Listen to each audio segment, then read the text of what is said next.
Vážené dámy, vážené páni, ideme vylosovať indoorových hráčov, tí, čo budú hrať teletiční a najprv nasadení. Takže poprosíme Domčok vylosovať do skupiny A, prvého nasadeného. A je to Havana! Potles! Do Ačka. Teraz do Bčka losujeme. No. Nasadený tým bude Milotička. Môžete vytvárať nejaké zvuky, aby to bolo také fátle. Vytvárať, že nás je strašne veľa, hej. My sme tu doma. Dobre, losujeme. Dobre. A je to srandu kartón. Tomáš Susko, hej.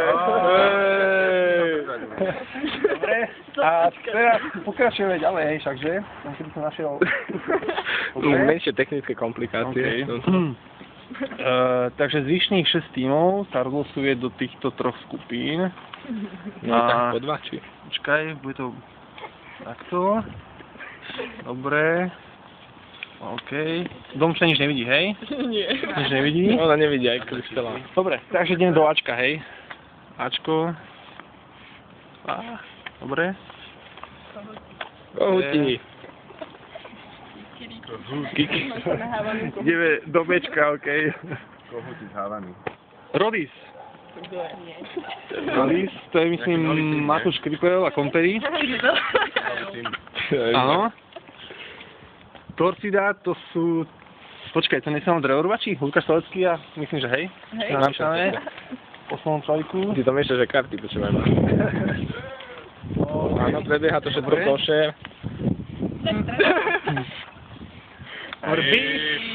A Havana, Píslo, tak to sú tradiční bojovníci. Hop. Nemáte začať. Dobre. Fakt nehovor. Storm. Do Bčka. Áno, a pozor.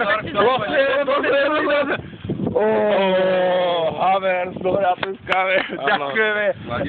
Spýtame sa notára Jakuba Vidru, ktorý poprosím, aby sa nakameroval. Ja si myslím, že to bolo výborné. Všetko prebehlo v poriadku? Výsledky losovania máš povedať. Áno, výsledky boli krásne, SMS-ky mi môžete posielať, no to necháme tak. Číslo účtu, pán Jan Heviban to prevezme potom, hej, on je môj osobný sekretár, je to v poriadku, no a slovo na záver od pána organizátora hlavného Petra Vaštráka. Verím, že všetky týmy budú spokojné so svojimi supermi. Ja nie som osobne spokojný, ale... Dúfam, že všetci podajú maximálny výkon a že sa pobijú o Daliborku Cup. Tento rok bude extra výborný áno. Ďakujem, všetci prítomní. Spýtať Domči, či príde na Daliborku Cup. Áno, no bude točiť. Tak určite. Tak určite, tak vidíme. Ja uvidím. Mediálny. Možno sa budem učiť, ale tak na chvíľočku. Na finále. Na finále prídem, alebo aj na semifinále. Takže snažte sa bojovať o finále. Nemôžem nechať. Jan Čerivan príde na finále. Jednoznačne. Dobre. OK, môžem to zavrieť, hej.